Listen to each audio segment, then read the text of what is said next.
Hello friends, welcome to Carrie's Kitchen. I wanted to bring you along tonight on tonight's episode, what I'm making for dinner. So it's Sunday night and I am making some breaded pork chops. Now this video I feel like I've made before in the past, but it's always a good one and I have quite a few new followers.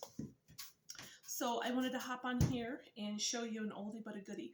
So if you've been following me for a while, I think I've made these a time or two, but it's a really good recipe, so I'd like to share them. So breaded pork chops is on the menu for tonight. So I just have some boneless pork chops here. They actually came in a big loin pork roast, and I sliced them into pork chops, and so that's what I have here. Some of them are still a little bit frozen, but we're just going to go ahead and deal with it because I got to get dinner going. So what I put in one of my dredging stations here is just some panko breadcrumbs. Now this has quite a bit of carbs in it, so if you're watching your carbs, there's also, I'm trying to get you in my screen, there's a lot of other options I found at the store the other day. Pork rinds that are breadcrumbs, or if you have your own bag of pork rinds, just grind them down or beat them with a mallet or whatever you have in your kitchen and make crumbs. If you just have crackers, there's so many things that you can use as the crumb version. And then in here I'm just going to get some eggs here, crack a couple eggs. And then this is a really easy dredging combo. You could do the whole flour too, but I am just going to do egg and then the breadcrumb and be done with it because I don't have time for all that other nonsense. So I am just mixing up the egg. I'm going to add a little water. Just a little trick to make the egg wash go a little bit farther is you can always add just a little bit of water down your eggs somewhat. And I was going to hammer them down. I was going to show you my trick. You can just put them in a plastic bag one at a time and hammer them down with one of those meat tenderizing hammers or your rolling pin you can use. But most of these are pretty thin, so I'm not going to do that. So I'm just going to dredge them in the egg mixture, let it drip off. Then I'm going to go in the panko breadcrumb and kind of smush it down to get a really nice breading on there. And I have a bunch of seasoning that I'm going to do, but I'm going to add that in when it's frying in the pan. So let me grab, as I wash here, let me grab a plate for the breaded pork chops. So I have a place to put those. And like I said, they're pretty thin. Oh, strawberry. So, but if you wanted to even make them nice and thinner, then you could always hammer them out like I said. And this should cook up really quickly since they are so thin. Sometimes if you have the thicker cuts of pork chops, or if you have the bone in, you can fry them in the pan and then finish them off in the oven and bake them. That's kind of how my mom did them back growing up. She would always bake them just to make sure that they were done. But if they're thin, then it doesn't take long for them to cook in the frying method. But if you want to be extra certain, then by all means, bake them off in the oven. I just put the oven at like 350, nothing too crazy, and bake them in the oven until you have them done. So pretty easy. Egg, wash, and then the breadcrumb. And like I said, you could do the flour if you wanted to. You could put the seasonings in with the breadcrumbs. I just find I can control the seasoning a bit more when I put it put it on the pork chops when I'm frying them. Instead of, sometimes I won't eyeball things good, and so I'll put way too much breading in here, and then I waste all that seasoning along with it, and then I don't know really how seasoned everything is with all the breadcrumbs, you know, in the container. So I just find it easier to do it that way. And then I'm going to take these to the side, wash my hands really quick here, and I'm going to show you what seasonings I have to use for pork chops. So many things you can use. A great staple for us is lemon pepper. We use this all the time on chicken and pork. It's super good and tasty. So if you've never tried it on pork, do so. I also, all of these happen to be Epicure seasonings. I used to sell Epicure, and they're a great company and a great seasoning company. If you don't know them, check them out. But they have a barbecue chicken and rib one. This one is really good. I'm almost out of this. I think I only have like a quarter of it left. So this is really good, especially now that it's becoming summer, it's becoming warmer outside. You're going to want to grill more. This is a really good staple to have. Some kind of chicken and rib rub. You can get at the store too, but Epicure, they have really good, tasty, healthy ingredients. This one also, teriyaki dry glaze. That would be super yummy on pork and chicken. Also chipotle. I really like the smokiness of chipotle, to put that a little bit in your pork chops, or if you're grilling chicken or pork chops. Today we're not grilling, it's cold and we got snow today and it's wet and gloomy, and so we won't be grilling today, but I know we're all getting the urge, having a nice few days. It's nice out, we want to get out there, we want to grill. I'm right there with you, so I'm hoping that some good weather is on its way and spring will be here soon. So another one is red garlic. This is another Epicure seasoning. This one's really good also, with seafood, chicken, pork, everything like that. Tonight, what I'm going to put on ours is this smoky sriracha. This stuff has that smoky flavor with just a little bit of heat, but it's not super spicy like the sriracha sauces that you can use. Sometimes those can get pretty spicy, but this is like the perfect combination of smoky and a little bit of heat. This is super good. So I'm going to put this on our pork chops, and this is also really good come summer when you're grilling corn or having corn on the cob. Put this on your corn on the cob. It will take it to the next level. It is so good. You guys trust me. If you know somebody that sells Epicure, get some smoky sriracha for this summer, for let alone just corn on the cob, because it is so good.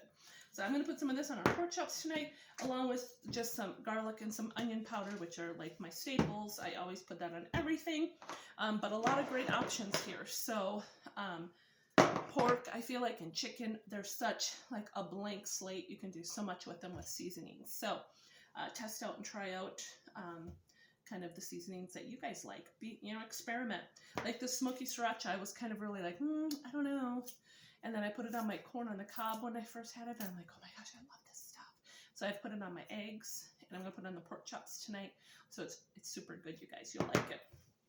If you like a little smokiness and a little spice, a little heat. So I just have some oil and some butter in my pan on the stove, and we're going to grill these off, and I will meet you back here.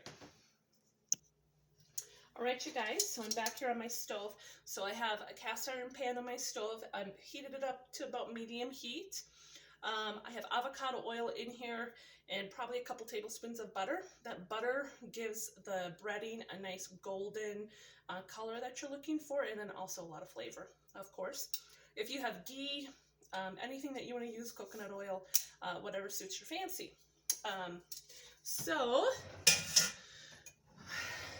And then another key is to make sure that your pan is hot, because you want it to start frying that breading right away. You don't want the meat and the breading to sit in the oil and the butter, because then it'll get kind of like soggy, and you want a nice crisp golden fried breading on the outside. That's what we're looking for. So making sure that your pan is nice and warm. It feels pretty warm, but I always put the meat in there too quick and the stuff gets soggy. So yeah, there we go. I want to hear that sizzle. That means that it's frying good. And I'm just going to turn the temperature up one. So I had it on 5. I'm turning it up to 6, just because when we're putting this meat in the pan, it's going to drop the temperature of the pan. And we want to keep that heat up so we get a nice crispy fried golden breading on our pork chops. So, and we don't want to crowd the pan either. That's a big mistake a lot of people use. They want to put all the meat in, shove it in there, and then you don't get really good fried breading on your meat, whatever you are frying. So I will only put about 3 in there to fit comfortably. It gives me room to get my tongs in here and flip it. And I'm not going to move it. I'm going to let it sit there and I'm going to let it fry. A lot of times people go in there and they start moving it around and shaking it around, and you'll disrupt the breading and you won't get that nice golden crispy breading that we all love, with a nice breadcrumb. I don't know what the words I'm looking for. Anyways, you want a nice golden crust on your meat, so you just try to leave it alone, let it get nice golden brown, and let it fry. It's hard with times. It depends on how thick your pork is. It depends on, how thick it is. But once you start seeing it kind of getting cooked up to the middle of the pork chop, it starts getting white. Then you know to flip it, cook it on the other side, and then finish off the other 3 that I have here. So I'm going to do this, and then I will meet you back here and show you what the finished product looks like. Okay guys, so my pork chops have been frying, and I'm going to go ahead and put on the seasoning since they're frying on that one side. So again, I'm just taking some garlic powder, and again, I like to do this when they're in the pan because I can control a little bit more about like how much seasoning is on my food. It's, ooh, that onion powder kind of comes out fast. Always forget that. And then the smoky sriracha, which is so good, you guys.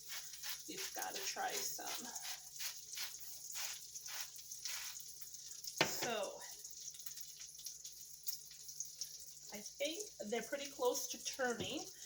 My one pork chop is starting to get white up on the side, you can tell, so I think she's ready to turn. Oh yeah, that's the money right there. You want that nice golden crispy crust is what we're looking for. And you want to be kind of gentle when you turn these so you don't knock off or tear off all the breading. Oh yeah. See, when you can take your time, let the meat sit there, make sure the pan's hot when you put the meat in there, you do all the rules, they turn out beautiful. And that's what you're looking for, is that nice golden brown crispy crust on there. So I flipped them over. I'm going to season this side too, probably with just a little of the smoked paprika, or not, this is not smoked sriracha, sorry. It's been a long day, you guys. It's gone by super quick.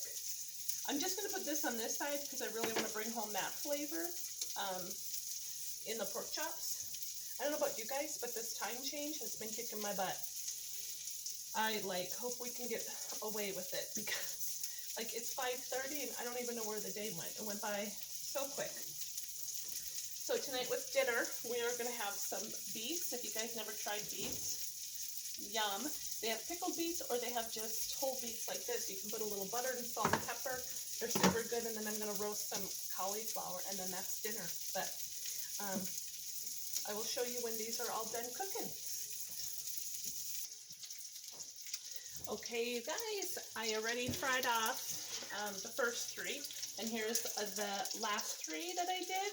You can see how nice and golden brown those turned out. Nice and crispy, and that's what you're looking for. I just put them on this rack to rest. You don't want to put them on directly on a pan or paper towel, otherwise they'll get soggy on the bottom. You want them to stay crispy. So put them on one of these cookie sheet rack things and set them off to the side. Let them rest and do their thing so they stay crispy. I already seasoned this side, And you can see how they're kind of turning white on the edges. Then you know that they're ready to flip. Ooh, that one got a little too dark. Got my pan a little too hot. But that's okay, they'll still be delicious. I'm gonna turn that baby down a little bit. And again, I'm just gonna put some smoked sriracha on this side. And then I was showing you what else I was cooking up. I cut up a head of cauliflower that was going bad, that was in my fridge. And I was able to salvage about half of it. The rest was getting kind of moldy already, but I didn't want to waste it. So I cut off the mold, saved the good stuff, put avocado oil, and I put some more of the smoky sriracha over this with just a little bit of salt and pepper, and I'm going to roast these in an oven at 400 for about 10 minutes or so until you get your preference of cook through, if you like them a little bit crispy, or if you like them totally cooked through, you might have to go for a little bit longer. So my oven's done. I'm going to pop these in. I wanted to show you how I was continuing this seasoning to even put it on vegetables. So I got the cauliflower in there. I opened my beets, and they're round.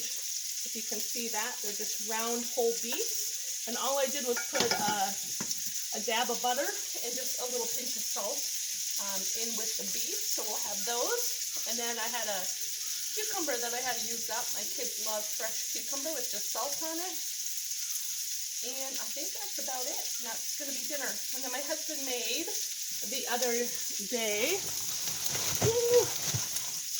he made beer bread. So if you guys have never made beer bread, it's super easy. And he put jalapenos in this one.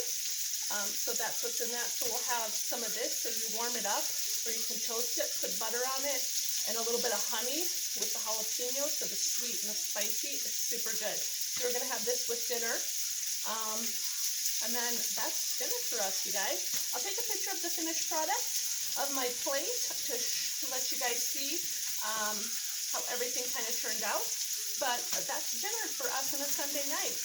I hope this inspired you to do some cooking and maybe try some different spices. And always try to use what you have. Do that shelf cooking, use up what you have. Don't let things, go bad. If it's on its way out, try to use it up in some way, shape, or form. You're not throwing away food. And that's it, you guys. I will catch you back here on the next one. Bye.